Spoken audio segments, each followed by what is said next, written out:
కష్టాల్లో తోడున్న అందరికీ నా ఒళ్ళని కనిపిస్తలేనమ్మ కొందరికి కష్టాల్లో నేనున్నని.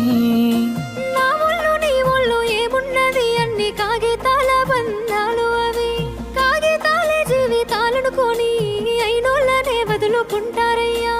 బాగుంటే 10 మంది వస్తారయ్యో చుట్టాలై మన ఇంటికి, లేకుంటే వదిలేసి పోతారయ్యో అయినోళ్ళే మాటికి. చూస్తున్న చుట్టంతా కళ్ళతోని జరిగేది నాటకమే, నా ఒళ్ళు మా ఒళ్ళు అనిపించేది చేత చెల్లేటి కాగితమే.